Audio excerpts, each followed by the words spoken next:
Students, subscribe and press the bell icon to never miss a video from 2 IITians। बच्चों, simple harmonic motion यानी SHM यानी oscillations की सारे concept video पाने के लिए ज्वाइन बटन पर क्लिक करें या फिर इस नंबर पर कॉल करें। Body of mass 0.2 kg when suspended by a spring increases the length of the spring by 4.9 centimetre. मतलब जब स्प्रिंग जो थी बिना ब्लॉक के थी तब यहां थी, ब्लॉक लटका दिया गया तो यहां हो गए।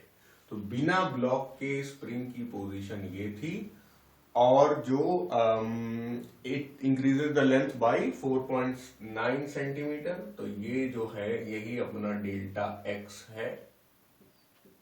This point is spring without block, है ना, बिना ब्लॉक के है यहां पे। And this point is spring with block. तो स्प्रिंग बिना ब्लॉक के थी तो अपना मस्ती में थी, रेस्ट कर रही थी, लेकिन जब ब्लॉक लगा दिया तो स्प्रिंग में खिंचाव आ गया, टेंशन आ गई, है ना। तो अब if the spring obeys Hooke's law, देखिए हुक्स लॉ क्या कहता है, stress is directly proportional to strain. तो हम लोग को यहां पर स्प्रिंग में जो जरूरत है हम लोग F is equal to KX ही लगाएंगे। Now we have to calculate the time period of the oscillation of the spring when a body of 0.4 kg is suspended by it। चलो वहां तक आएंगे, अभी पहले तो हम लोग F is equal to KX का काम करते हैं। देखिए हमें जो इस क्वेश्चन में हुक्स लॉ के फॉर्म की जरूरत है वो F is equal to KX है, और दूसरा ब्लॉक लगाया गया। तो मतलब दूसरी बात यह है कि जैसे ही बिना स्प्रिंग के थी तो आराम से थी, जैसे ही ये वाला पहला वाला ब्लॉक लगाया तो हमारी स्प्रिंग खिंचाव में आ गई। खिंचाव कितना आया, डेल्टा एक्स का आया। तो इस जगह क्या होगा, स्प्रिंग वापस अपने रेस्ट पोजीशन में जाना चाहेगी और ब्लॉक उसे नीचे W is equal to mg उसे नीचे ले जाना चाहेगा। स्प्रिंग कह रही है हम ऊपर जाएंगे, F is equal to KX। तो हम लोग F बराबर W लिख सकते हैं या KX बराबर mg लिख सकते हैं, है ना। तो KX is equal to mg से आप डायरेक्टली शुरुआत भी कर सकते थे। तो KX की जगह K डेल्टा X लिखो। हम लोगों ने डेल्टा X लिखा है क्योंकि, या X भी लिख सकते हो, चलो यहां पे ही X कर देते हैं, केवल X कर लेते हैं क्योंकि बाद में जरूरत पड़ेगी वैसा। चलो KX, और यहां से हम लोग का K निकलने की संभावना बनेगी। X तो पता है हमें, डेल्टा X यानी X पता है हमें 4.9 सेंटीमीटर, यानी कि 4.9 डिवाइडेड बाई 100 मीटर। हम लोग इसको लिख सकते हैं ना, 4.9 डिवाइडेड बाई 100 मीटर। और m कितना है, 0.2 kg। g कितना होता है, 9.8। बहुत सही चल रहे हैं हम लोग। तो देखो k is equal to 0.2 into 9 यार ये 100 इधर जाएगा तो दोनों का डेसिमल खा जाएगा, तो दोनों का डेसिमल खा जाएगा तो 2 इंटू 98 बचेगा और नीचे 4.9 आएगा। तो बस 4.9 का पहाड़ा तो आपको आता ही है। 4.9 इंटू 2 होता है 9.8। रेड मार्कर ढूंढ लिया जाए जरा, मिल गया। 4.9 is into 2 is equal to 9.8। तो 2 की जगह आ जाएगा 20। तो 20 दूनी 40। लेकिन 40 का भी कोई काम, मतलब काम तो है लेकिन 40 कोई आंसर नहीं है। This is newton by metre. करना क्या है, अब पढ़ते हैं। के जब आ गया तब हम कुछ काम करने लायक हुए हैं। the period, we have to determine the period of oscillation of the spring when a body of 0.4 kg is suspended by it.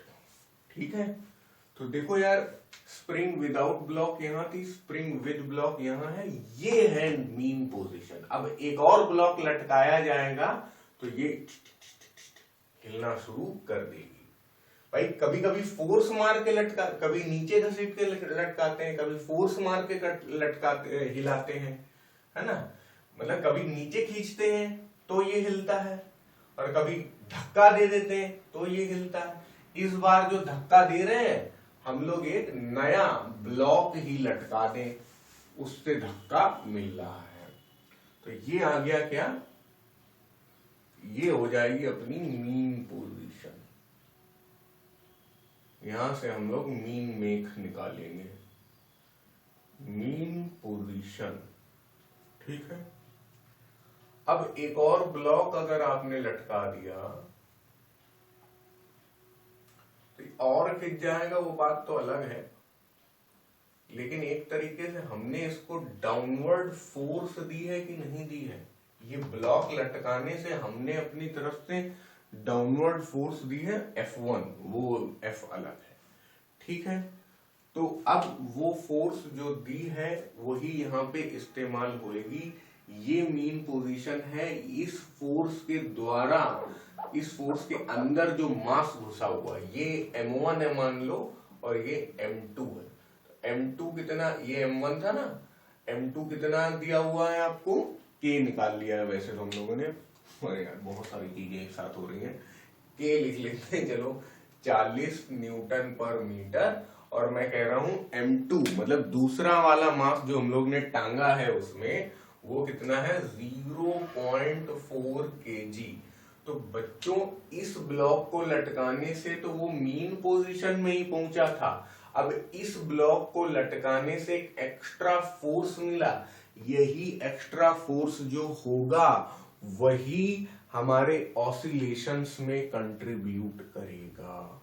एक बार फिर से, मीन पोजीशन पे तो हम यही थे इस ब्लॉक के साथ साथ, जब एक और ब्लॉक लटकाया तो एक्स्ट्रा फोर्स आया, अब यही एक्स्ट्रा फोर्स रिस्पॉन्सिबल होगा ऑसिलेशंस के लिए, जहां पे उसमें टाइम पीरियड की बात ये लोग कर रहे हैं। Determine the time period of oscillation of the spring when a body of 0.4 kg is suspended bye it. तो ध्यान रखिएगा, अब हम लोग टाइम पीरियड जब निकाल रहे हैं, अगर आपका मन है तो यहाँ M1 लिख लो, T is equal to 2 pi under root M2 by K। ये काम होगा भाई, 2 पाई M2 कितना है 0.4, K कितना है 40, तो T is equal to 2 pi into 0.4 का पकड़ा तो आपको आता ही है, तो ये तो 1/100 हो जाएगा। नहीं समझ रहे हैं कि नहीं? अरे यार ये डेसिमल हटाओ, 0 बढ़ाओ 4, 400, समझ गए? अच्छा, अब अंडर रूट 1/100 हो जाएगा 1/10, तो बस ज्यादा कुछ बचा नहीं है शायद। 2 इंटू 3.14 इंटू 1/10 काट, ये हो जाएगा 6.28। Time period is equal to 0.628 second. ठीक है, सही आ रहा है भैया?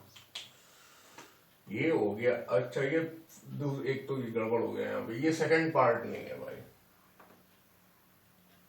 बल्कि ये तो शुरुआत थी, फर्स्ट पार्ट यही है। चलो वहां लिखा है। अच्छा, the change in accumulated energy of the spring when its extension changes from 4.9 to 9.8। तो अगर मान लीजिए अभी ये ब्लॉक लटकाने से कितना नीचे गया, क्या एम्पलीट्यूड हुआ, ये सब ये लोग नहीं बोल रहे हैं। ये बोल रहे हैं कि एक बार एक्सटेंशन 4.9 था और 4.9 से बढ़ के 9.8 हो गया, तो आप चेंज इन अक्यूमुलेटेड एनर्जी निकालिए। जब चेंज इन अक्यूमुलेटेड एनर्जी आप निकालेंगे तो आपको जरूरत पड़ेगी के की, ये वाले के की, है ना। तो के में आपको ये समझने की जरूरत भी नहीं है कि दोनों ब्लॉक लटके हुए हैं या एक ही ब्लॉक लटका हुआ। आपको ये समझना है कि हाँ, स्प्रिंग की प्रॉपर्टी जो है वो के है। ये जो के है हमने जरूर बच्चों M1 का इस्तेमाल करके निकाला है, लेकिन ये के M1 प्लस M2 के इस्तेमाल से भी निकलता, तब X चेंज हो चुका होता। आई बात समझ में। और वो केवल M2 लगा होता तब भी निकलता, तब X कुछ और तीसरा हो जाता। यानी कि K जो है that is independent of M1 और M2। कोई ब्लॉक नहीं लटका था तब भी स्प्रिंग कह रही थी कि हमारा K जो है वो 40 न्यूटन पर मीटर है। अब बात आ रही है एक्सटेंशंस की। तो एक्सटेंशन दो दिए हुए हैं, 4.9 और 9.8। तो किसी भी स्प्रिंग की जो टोटल एनर्जी होती है वो होती है हाफ के मल्टीप्लाइड बाई एक्स स्क्वायर। ठीक है, हाफ के multiplied by x square. Total energy में एक्स की जगह हम लोग एम्पलीट्यूड रख लेते हैं। लेकिन जब चेंज की बात आ जा रही है तो चेंज इन टोटल एनर्जी में हम हाफ के एक्स स्क्वायर भी लगा सकते हैं, क्योंकि change in total energy will be equal to change in potential energy. इसमें कोई दिक्कत नहीं है। ठीक है, तो हम लोग यहाँ पे हाफ के एक्स स्क्वायर को 2 बार लगाएंगे और डिफरेंस से हमारा आंसर आ जाएगा। तो शुरू करते हैं। पहले अब क्वेश्चन पढ़ लें एक बार फिर से। The change in accumulated energy of the spring when its extension changes from 4.9 to 9.8। पहला एक्सटेंशन था 4.9 सेंटीमीटर, हमने लिख दिया 4.9 बाई 100 मीटर। दूसरा एक्सटेंशन क्या था, अब और ज्यादा खिंचाव आ गया होगा तो वो हो गया 9.8 डिवाइडेड बाई 100 मीटर। ठीक है, 9.8 सेंटीमीटर बोल रहा है। तो चेंज इन एनर्जी जो होगी वो क्या होगी, final potential energy minus initial potential energy. और पोटेंशियल एनर्जी का फॉर्मूला हाफ के एक्स स्क्वायर होता ही है।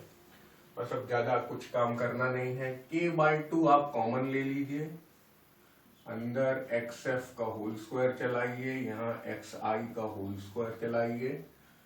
k जो है आपका वो कितना है, 40 है।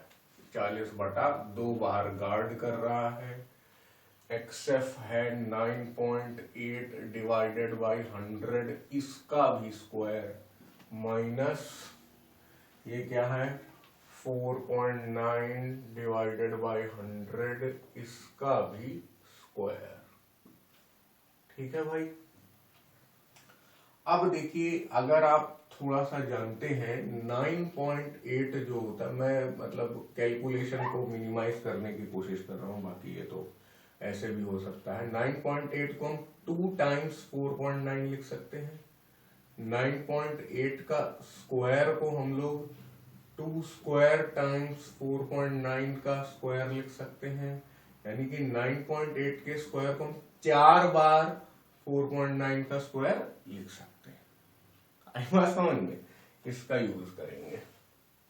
देखते हैं, 40/2 बाहर 20 कर दो, कोई दिक्कत नहीं है।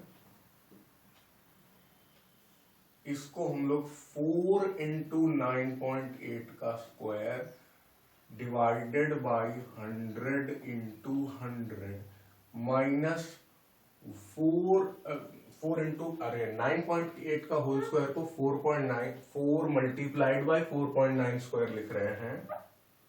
मतलब ये सब यार आप, मैं लिख कर ज्यादा बता रहा हूं, लेकिन ये सब आप मन में भी कर सकते हैं एक बार आपको आता होगा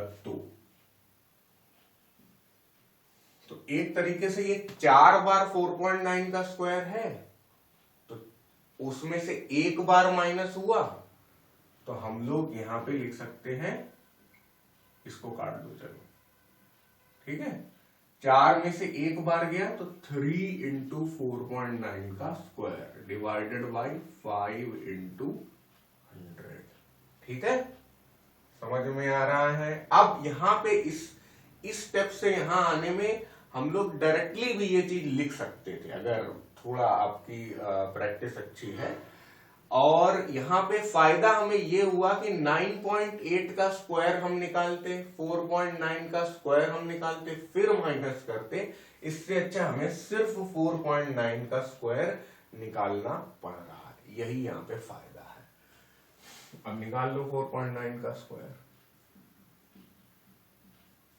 नहीं 81, 8 न 36, 8 44, 4 ने 36, 3 4 चौको 16, 3 19, 1 10, 9 10 4 14, 1 2 4 24.01, ठीक है। अब हम चाहें तो इसको 3/5 को हम लिख दें 6/10, इससे थोड़ा फायदा होगा। ऊपर यहां आ रहा है 24.01, 100, ठीक है। अब बस 24.01 को आप 6 से मल्टीप्लाई कर दीजिए, नीचे तो फिर डेसिमल एडजस्टमेंट ही करना होगा।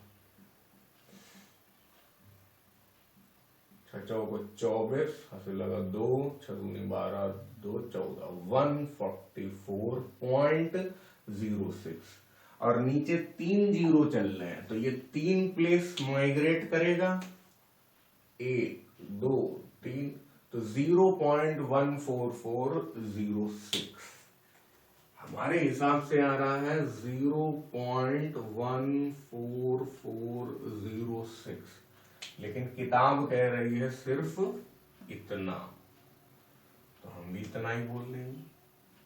जूल में हमने कैलकुलेट कर लिया। बाकी यार जिनको कैलकुलेटर अलाउड है वो यहां से सीधे यहाँ पहुंच सकते थे। This question is done now.